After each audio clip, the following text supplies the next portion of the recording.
Welcome to Central News on TV Central. The Tauranga Harbour Symposium was held recently to find out what the latest research is in the harbour and who is doing what. I found out what was discussed and what information came out of the event when I spoke with Chairman John Cronin. So who attended the symposium?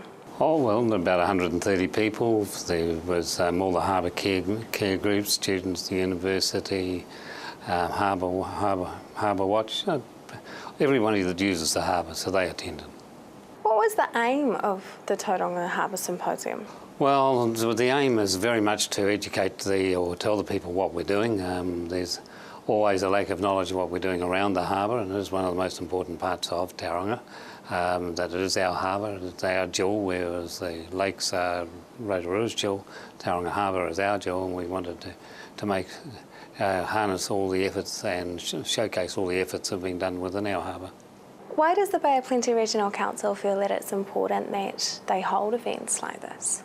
Well, it's disseminating knowledge. It's one of our core functions, and it's just getting knowledge to the people. So after the symposium, what do we know about the Tauranga Harbour?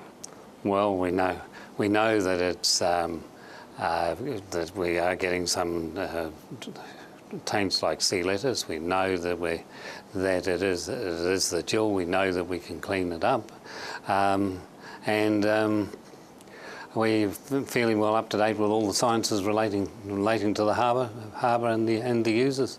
And there's a huge amount of people using the harbour and a huge amount of people working on the harbour. So we have a lot of knowledge about what's going on in the harbour. Well, you mentioned sea lettuce. How is the sea lettuce situation? Oh, well, we had about 4 presentations of sea lettuce that comes and goes. Some years it's good and some years it's bad. We're continuing the scientific research. It is a natural occurring phenomenon, but it's no doubt that the discharges going into the harbour from our tributaries are causing some of it, and that makes us work better to stop that sediment and clean up our harbour. So Professor David Shield from Canterbury University Marine Ecology Research Group, he said one of the toughest challenges that New Zealand faces is how we balance resource conservation and environmental protection versus resource use and economic growth.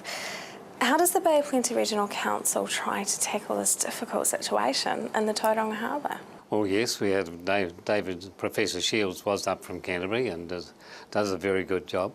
Well, that's just by working with the community and it's doing exactly that, balancing the use of the harbour, and we will put on necessary controls to see that people don't pollute the harbour, because the harbour is for the people. So we're just working with the people and balancing up the uses of the harbour, and remembering, of course, that we do have a commercial use of the harbour too. And how do you balance that environment versus economic?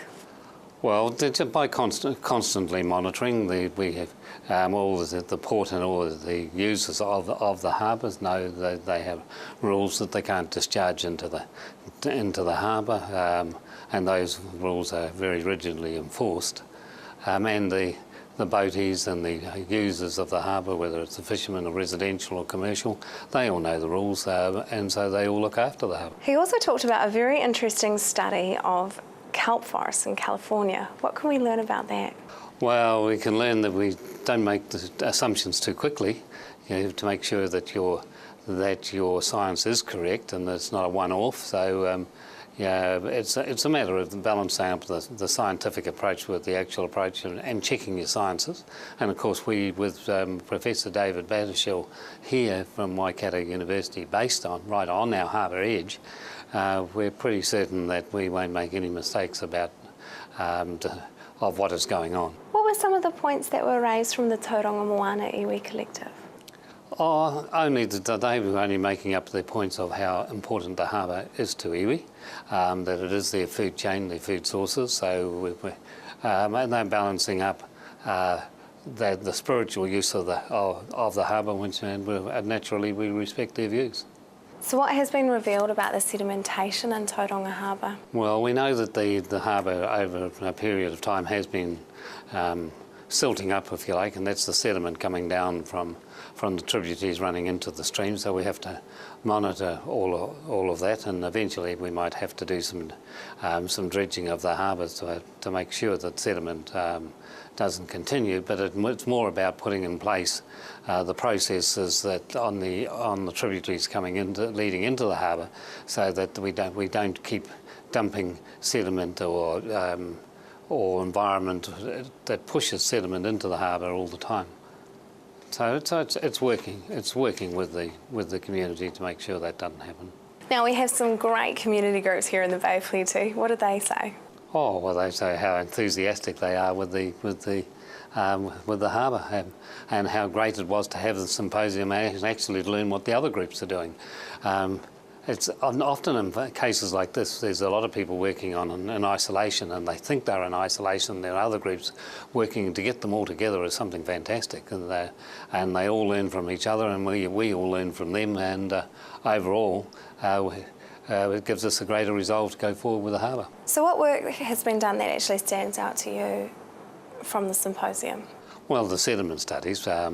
And so we know all the tidal flows, and we know where the sediment's building out. We know how much of the sediment comes and goes with the tide. A certain amount of the sediment comes in and is taken out and is washed out to sea, but a certain amount of it doesn't, and that moves further into the harbour and into spots in the harbour. And we know all that from our science and research, so we know the patterns of what's happening within the harbour. What projects does the Bay of Plenty Regional Council have coming up for the harbour?